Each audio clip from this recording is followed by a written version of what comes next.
Turma do Propósito, e aí, meu irmão, tudo bem? Espero que sim. Que alegria terminar essa semana com você e com a sua família. E terminamos bem, meditando em mais um capítulo da Palavra de Deus. Hoje, 2 Samuel, capítulo de número 5. Estamos avançando, irmãos, cada semana, como eu falei ontem, para comemorarmos, porque estamos avançando nessa jornada em estudar um livro da Bíblia por dia, orar todos os dias e também tentar mudar. Vamos juntos? Queria deixar aqui um desafio para você, para nós convidarmos mais pessoas para participar desse propósito. Eu vou colocar hoje aqui neste grupo o link para convite, para que você possa distribuir. Por que o grupo, o pastor, não é aberto para que qualquer um possa adicionar? Porque não é essa a nossa intenção, meus queridos irmãos.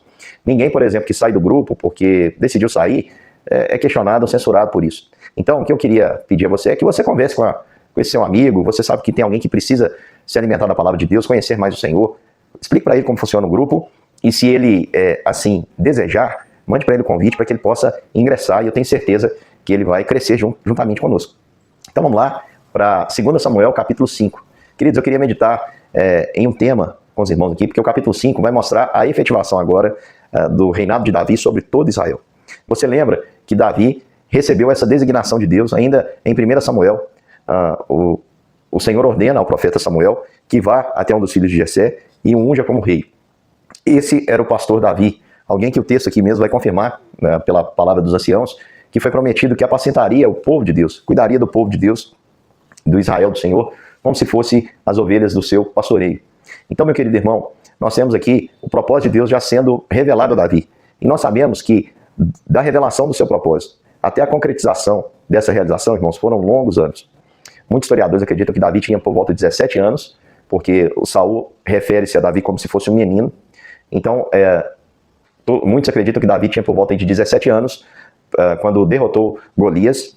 Portanto, Davi não tinha nem a idade para ir para a guerra, seus irmãos foram, ele não foi. Há vários indícios aí que apontam para essa idade. Alguns acreditam que quando ele recebeu a unção e começou a servir Saul, ele tinha por volta de 15, 16 anos, 17 anos ao matar o gigante. Viveu 3 anos servindo a Saul e suas tropas e mais ou menos 10 anos sendo perseguidos. O total vai dar 30 anos, que é quando ele começa a assumir o seu reinado. Portanto, meu querido irmão, aliás, ele assume o reinado em Hebron, né, em Judá. No entanto, sobre todo Israel, o texto vai nos dizer que ele reinou 33 anos ao todo sobre Israel e Judá. Então, se ele começou com 30 anos, ele reinou 7 anos apenas sobre Judá. Por que eu estou dizendo isso tudo? Para dizer para você que Deus nos revela o seu propósito, sempre é assim nas Escrituras, até chegarmos a vivermos o propósito do Senhor, meu querido irmão, leva um tempo. Deus chamou Paulo para pregar o Evangelho. Quando você vai lendo os episódios que aconteceram na vida de Paulo, você vai ver que Deus preparou Paulo por um bom tempo antes de começar a usá-lo. Quando você vê a vida de Moisés, nós já estudamos aqui, o Senhor preparou Moisés durante 80 anos, 40 no Egito e 40 no deserto, para usá-lo mais 40. Então, meu querido irmão, o Senhor, ele está levando você a viver o propósito. Acredite nisso. Se Deus mostrou algo para você, o que você deve fazer? Você deve encher seu coração de certezas. É sobre isso que eu quero meditar. Sobre as certezas que nos levam a viver o propósito de Deus. Essas certezas têm que estar presentes no meu coração, no seu coração, como esteve presente no coração de Davi. A primeira delas que nós vemos no texto é a certeza de que a realidade precede a forma. O que é isso? A realidade precede a forma. Davi ainda não tinha sido formalmente ungido como rei de Israel. Mas a realidade, irmãos, era outra coisa diferente. O texto diz que quando a família de Saul caiu, todo o povo foi até Davi e disse para ele: olha, Davi, no passado, quando você ainda servia Saul, Saul era rei, você já tinha esse cuidado conosco, era você que fazia as entradas militares e as saídas militares. As entradas militares eram a preparação do exército, o manejo das tropas, o recebimento ali dos recursos. E a saída das tropas eram os planejamentos estratégicos da tropa, a divisão, o planejamento do ataque, enfim. Davi já tinha liderança sobre o povo antes mesmo de ter o reconhecimento como rei. Aliás, é importante a gente dizer que quando Deus tem algo para nós, meu querido irmão, você só precisa obedecer. Deixa que o Senhor vai fazer com que todas as coisas que Ele tem para que você viva cheguem até você sem você precisar correr atrás disso. Davi tinha sido ungido rei por Samuel. Você não vai encontrar na Bíblia Davi usurpando ou reivindicando esse direito, de forma alguma. Sempre Davi vai ter uma postura de temor ao Senhor. Então a realidade, ela precede a forma. Deus tem um propósito na sua vida, meu querido irmão. Você precisa demonstrar desde já, antes que esse propósito se concretize. Vou dar um exemplo específico. Se o Senhor tem chamado você para pregar a palavra, uma evidência de que você é chamado para servir ao Senhor fora da sua igreja, em um ministério, em dedicação exclusiva, um dos sinais é que você já está fazendo isso na sua igreja. Eu não acredito, irmão, que alguém possa ser bênção fora, se não é bênção dentro. Então tem muita gente que às vezes recebe um cargo fora do seu ambiente de comunhão, e aquela pessoa lá fora é uma bênção, e dentro não é. Isso não está certo, isso não está certo, não condiz com as Escrituras. Sempre a realidade tem que preceder a forma. Imagina um jovem que de repente diz assim, olha, eu quero ser um pastor, eu quero ser um missionário. E quando você olha para a vida que ele tem vivido, a realidade não condiz com aquilo que ele está pretendendo. Meu querido irmão, ele já está automaticamente desqualificado. Por quê? Porque a nossa vida tem que falar antes da formalidade. Por quê? Porque Davi, ele não se impôs como rei. O povo foi até ele, os líderes foram até ele e disseram, Davi, reine sobre nós. Porque você foi escolhido para isso, para apacentar o seu povo, e nós queremos você como rei. Então eles fizeram uma aliança ali, Hebron significa exatamente aliança. Então no Monte da Aliança, fizeram uma aliança com Davi, e Davi então vai reinar sobre todo Israel. Então a primeira certeza é que antes de você viver o propósito que Deus tem para você, de maneira formal, imagina que isso exija estudo, né? E vamos parar com essa ideia que Deus chama pessoas apenas para serem pastores. Nós acreditamos que Deus vocaciona todas as profissões. Então às vezes Deus pôs no seu coração você ser um médico, colocou no seu coração ser um engenheiro, um advogado, um empresário, colocou no seu coração o desejo de prosperar. Não tem problema nenhum. Deus quem vocaciona todos. A única coisa que você não pode esquecer é que tudo é para a glória de Deus. Então, quando Deus colocou isso no seu coração, o que você deve fazer, meu querido irmão? A realidade deve preceder a forma. Por exemplo, você quer ser um médico e não estuda? Você não quer ser um médico. Ah, você quer ser bem-sucedido e não trabalha? Você não quer ser bem-sucedido. Você quer prosperar e está aí, como muitos hoje no nosso país, jogando o jogo do tigrinho. Ah, meu irmão, não faça com a sua vida não. A realidade precede a forma. Se Deus tem algo para você, meu querido irmão, comece a viver desde já, como se isso um dia fosse se tornar realidade na sua vida. Creia que vai se tornar. Creia. Isso é fé. Isso é fé. Acredite, ainda que não tenha acontecido na sua vida de maneira formal. Davi já tinha uma postura de rei, inclusive no seu aspecto de decisões, de líder, um homem justo e temente a Deus. A segunda verdade que aparece no texto é que a coragem, irmãos, a coragem precede a conquista. Havia uma região, que era a região dos Jebuseus, a cidade dos Jebuseus, que não havia sido tomada. E Davi decide então tomar as fortalezas dos Jebuseus. Eles eram tão soberbos e tão confiantes, porque as moradias ficavam ali, a moradia dos Jebuseus ficava nos montes de Sião, que a Bíblia cita. Que os montes de Sião, né? Os que confiam no Senhor são como os montes de Sião, que não se abalam, permanecem para sempre. Eram montes imponentes. E elas ficavam numa localização privilegiada, a tal ponto que era muito difícil o ataque. Qualquer um que se aproximava das muralhas de Jebus recebia flechadas, era atacado, o inimigo era batido com facilidade. Tanto que eles disseram assim, Davi, fica na sua aí, porque você não pode entrar aqui. Até os cegos e os coxos impediriam você de entrar. Davi era um homem, meu irmão, de Deus, mas ele não gostava de ser provocado, como ninguém gosta. Davi então disse para os seus homens, todo que está disposto a atacar os Jebuseus, suba pelo canal subterrâneo e ataque os cegos, os coxos, a quem a alma de Davi odeia. Quando Davi está dizendo aqui para atacar os cegos e os coxos, Davi ele tinha algum problema com pessoas que são portadores de necessidades especiais? Não, meu querido irmão. Davi está sendo irônico aqui, porque ele disse que nem coxo nem cego, até um coxo e um cego impediriam de entrar. Então ele disse para os seus homens, olha, vai ser difícil, mas nós vamos entrar lá e não poupem ninguém. E foi o que aconteceu. Aquilo que Deus tem para nós, irmãos, não vem de mão beijada. Aquilo que Deus tem para nós exige de você coragem, exige de mim coragem, exige de nós disposição. Você imagina o que é lutar naquela época, passando por um canal subterrâneo. O que escoava ali naquele canal? O que é que estava ali dentro daquele canal? Provavelmente algum lixo, algum dejeto, ou quem sabe, na melhor das hipóteses, água. É um canal que alimentava a cidade. Davi e seus homens entram ali, e diz o texto que a coragem e a perseverança de Davi fez com que ele tomasse aquela cidade, que era considerada intransponível, a transformou em uma fortaleza que ficou conhecida como Cidade de Davi, ou Sião. Davi, ele só conseguiu isso porque ele teve coragem. Meu querido irmão, essa é uma verdade que precisa habitar no coração daqueles que querem viver os propósitos de Deus. Você precisa ter coragem, porque o Senhor vai te chamar para grandes desafios. E você tem que ter coragem. Eu não tenho vergonha de falar, eu tenho vergonha de me posicionar, Meu querido irmão, Deus não tem nos dado espírito de covardia, mas de coragem. Principalmente em dias que nós estamos vivendo. Essa semana teve o Congresso de Lausanne, e lá disse que chegaram à conclusão que a perseguição, seja ela qual for, não mata a igreja. Mas sabe o que mata a igreja? Um evangelho corrompido. Meu querido irmão, o que mata a igreja é nós não nos apegarmos à verdade. Não acreditarmos naquilo que Deus propõe para nós como verdade absoluta para a nossa vida. Então, meu querido irmão, tenha coragem, em frente. Mas nós estamos vivendo um momento de perseguição, os cristãos não tem problema, vamos ser perseguidos, se preciso, mortos pelo nome de Cristo. É um privilégio para nós sofrermos por ele. Davi, ele não temia, porque ele sabia que o Senhor era com ele. E essa é a terceira verdade, meu querido irmão, que eu quero apresentar para você aqui no versículo 10, diz, Davi ia crescendo em poder cada vez mais, porque o Senhor, o Deus dos exércitos, estava com ele. Então a presença de Deus, meu querido irmão, ela precede aí o crescimento e a honra.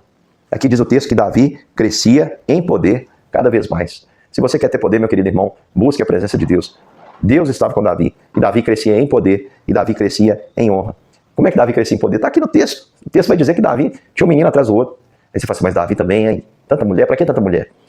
Queridos, não é o propósito de Deus, o plano de Deus, mas todos os reis procuravam fazer isso como um meio de garantir o seu reinado. Um rei que tinha muitos filhos não deixaria o trono vazio. Agora imagina o drama de um rei que não conseguia aí ter um filho. É por isso que Davi teve vários, né? E claro, naquela época muitos casamentos eram feitos em forma de aliança, como símbolo de paz com o povo, com algum povo. E Davi, a gente vai perceber que ele tinha esse tipo de relacionamento, porque, por exemplo, olha quem vai honrá-lo, Hirão, ele reconhece o reinado de Davi. Hirão era rei de Tiro e Sidom. Você vai ver que são cidades que serão destruídas pelo Senhor, como uma profecia sobre elas, mas o rei de Tiro reconheceu que Davi era o cara. Então, assim, esse é aquele que Deus escolheu. Deus está com ele. E a honra veio, meu querido irmão. Sabe o que é? Imagina Davi tomando ali Sião e vivendo para si mesmo. Não, ele não precisou se honrar. Tiro mandou madeira, cedro, carpinteiros, pedreiros e construíram um palácio para Davi. Ou seja, o Hirão falou, eu vou ter comunhão com esse cara, não dá para se opor a ele não. A honra veio. E foi aí que Davi, diz o texto, que Davi percebeu que o Senhor havia confirmado como rei sobre Israel. Quem confirmou Davi como rei? O Senhor. Davi não precisou se afirmar. Eu tenho uma teoria, irmão, sobre autoridade. Autoridade a gente não impõe, a gente conquista. Você percebe que Jesus é o cabeça da igreja. Ele é a autoridade sobre a igreja. Você jamais viu Jesus se afirmando ou se impondo. Mas Jesus era seguido por multidões, admirado por todos. Por quê? Porque Jesus, ele tem toda a autoridade, porque ele é cativante. A autoridade, meu querido irmão, ela é conquistada pelo exemplo. Foi assim que Davi conseguiu chegar onde chegou. Ele só conseguiu chegar onde chegou porque o Senhor o abençoou, e foi o Senhor que confirmou em suas mãos. Então, não fique preocupado com o meio pelo qual você tem que fazer para cumprir o propósito de Deus. Meu querido irmão, se Deus quiser levantar você, deixa eu dar um exemplo, se Deus quiser que você seja presidente do nosso país, a maneira como ele vai fazer isso pertence a ele. O seu papel é apenas carregar essas verdades no seu coração. Enquanto não chega esse momento de você viver o plano de Deus para sua vida, você vai obedecendo e seguindo essas verdades que nós já falamos. Vivendo como se isso fosse se tornar realidade, isso é fé, a realidade precede a forma. Tendo coragem, não temendo, avançando, não se calando diante das ameaças, mas enfrentando, porque isso vai trazer para você a conquista. Tendo a presença do Senhor, porque isso vai trazer para você honra e também crescimento em poder. E por fim, meu querido irmão, a comunhão verdadeira com Deus, diária, a comunhão verdadeira com o Senhor Deus, ela vai preceder a vitória sobre os ídolos, os falsos deuses e os inimigos. Aqui diz o texto que Davi, mesmo já estando com todo o povo, todo o armamento, ele não tinha medo de ninguém, com 600 homens, vivendo sempre dentro de uma estrutura precária.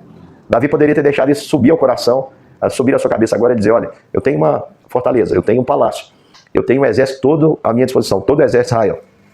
Eu vou temer os filisteus? Porque quando eles souberam que Davi estava ali, tinha sido ungido rei, todos foram contra ele. E diz o texto que Davi desceu à fortaleza. Ele desceu à fortaleza para quê? Para poder se proteger? Agora ele estava com medo? Não. Diz o texto que ele desceu e consultou o Senhor.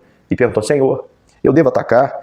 Tu os entregarás nas minhas mãos? E o Senhor respondeu, vai que eu vou te entregar. E diz o texto que eles estavam no Vale dos Refaíns, onde Jebus era cercado de vales, né? A cidade de Davi era cercada de vales, e Davi foi contra eles. E diz o texto que o Senhor rompeu em fileiras inimigas diante de mim, como as águas rompem barreiras. Então imagina uma barreira de filisteus e aquela avalanche do exército de Davi vindo e rompendo aquilo tudo como uma barragem que estoura. Portanto, Davi chamou aquilo ali de Baal Perazim, que quer dizer o Senhor das brechas. Ou seja, meu irmão, o inimigo pode ser poderoso, pode ser uma muralha. O Senhor abre brechas. O Senhor é aquele que rompe fileiras. Não importa qual seja o escudo do seu inimigo, meu irmão. Se você vai contra ele em nome do Senhor dos Exércitos, se você está fazendo a vontade de Deus, não tema, porque o Senhor romperá como água rompe uma barragem, como água rompe fileiras, porque ele é o Senhor que providencia o meio para o qual nós vencemos. Diz o texto que a vitória foi tão avassaladora que os filisteus fugiram e deixaram os ídolos para trás. Então, meu querido irmão, nós estamos lutando contra vários ídolos modernos. As pessoas têm o coração voltado para o dinheiro, para o sexo, para o poder, para o prazer. E quando nós vamos levando a verdade do Evangelho, irmãos, isso é tão avassalador, isso é tão poderoso, essa guerra que Jesus nos chamou para lutar, que a Bíblia nos diz que nós estamos, que não é contra carne ou sangue, né? É uma luta espiritual. Quando nós chegamos com a verdade do Evangelho, esses ídolos falsos são abandonados, meu querido irmão, porque eles não resistem à palavra do Senhor, à espada do Espírito, não resistem ao poder de Deus. E o Senhor é quem abre brechas nos corações, é o Senhor que alcança esses corações de pedra. Então, meu querido irmão, aqui também o texto vai dizer que os filisteus voltaram a se reunir e rodearam ainda mais poderosos. E aí Davi consulta de novo ao Senhor. Davi pergunta de novo, Senhor, E o Senhor respondeu, olha, não vai pela frente não, agora ataque por trás. Fique perto das amoreiras e quando você ouvir um barulho de marcha pelas copas das amoreiras, entre logo em ação, porque é o Senhor que saiu à sua frente. Presta atenção, meu querido irmão, por que uma comunhão verdadeira com Deus traz a vitória sobre os falsos ídolos e os inimigos? Ela vai trazer essa vitória, meu querido irmão, porque todas as vezes que você clama o Senhor, você coloca o Senhor em primeiro lugar, Ele vai à frente nas suas batalhas. Antes que Davi saísse com seus soldados, o Senhor já havia partido na sua frente, é Ele que toma a iniciativa. Ele não manda você lutar e fica assistindo, não. O nosso general é Cristo e Ele peleja por nós, Ele está à frente das nossas batalhas. O Senhor dos exércitos está conosco, o Deus de Jacó, dos pecadores, é o nosso refúgio. Meu querido irmão, você percebe que as circunstâncias de Davi mudaram. Ele não é mais aquele homem de caverna, agora ele mora num palácio de madeira e cercado de toda a glória. Mas, apesar das circunstâncias terem mudado, o homem Davi não mudou. Ele continua sendo alguém que depende de Deus. Assim como no primeiro dia que ele teve a oportunidade fugindo de Saul, ele consultou o Senhor, ele continuou colocando a sua vida diante do Senhor. Diz o texto que a vitória dele é tão expressiva que ele combateu os filisteus de Geba até Gezer. Isso significa 25 a 30 quilômetros de batalha, percorrendo e deixando os corpos dos inimigos lançados ao chão. De fato, meu querido irmão, se você quer viver os propósitos de Deus para sua vida, você não pode deixar de trazer essas verdades no seu coração sempre. Primeiro, lembrar que a realidade precede a forma. Eu sempre gosto de fazer uma aplicação olhando para a vida de Jesus. Jesus, meu querido irmão, não começou a se portar como Deus lá com os 30 anos de idade, não. Jesus já sabia. Quando adolescente disse, olha, vocês não sabiam que convinha que eu estivesse aqui na casa do meu pai? Ele respondendo ali os seus pais. Então, a realidade, irmãos, ela precede a forma. Cristo começa seu ministério após o batismo de João Batista. Mas ele já se portava dessa maneira. Ele já era, no seu interior, o Cordeiro de Deus que tira o pecado do mundo. Na verdade, ele é de eternidade a eternidade. A coragem precede a conquista. Jesus teve coragem de levar adiante a sua missão e foi obediente até a morte de cruz. E é por isso que com a sua morte, ele conquistou a vitória contra o pecado, a vitória contra aquilo que era que pesava a nosso respeito. O Senhor Jesus riscou essa cédula que era contra nós, meu querido irmão. Isso precisou coragem. Coragem não significa agredir alguém. Às vezes coragem significa perder, significa abrir mão, significa sofrer, significa morrer. Tem coragem, meu querido irmão. Não tenha medo das consequências, porque grande é o galardão daqueles que assim pensam e assim vivem diante do Senhor. Jesus jamais abriu mão da presença do Senhor e era a própria presença do Senhor que o honrava. Você pode ver no deserto ali, quando ele jejuou 40 dias, 40 noites, o diabo veio, ofereceu pão, ofereceu um atalho, ofereceu glória, e ele resistiu ao diabo, o diabo fugiu dele, vieram os anjos e o serviram. A honra não vem da sua busca, vem de Deus, meu querido irmão. Deus vai colocar nas suas mãos. E por fim, meu querido irmão, Jesus manteve uma comunhão direta com o Pai, porque essa comunhão é que possibilita a vitória sobre todos os ídolos falsos e sobre os inimigos. Nossa luta, meu irmão, é diária. Nós precisamos pedir todos os dias ao Senhor para não nos deixar cair em tentação. O Espírito está pronto. O querer o bem está em nós, não efetuá-lo. A carne é fraca. Meu querido irmão, que você possa viver os propósitos de Deus. Amanhã estamos aqui para começarmos mais uma semana. Um grande beijo e até mais.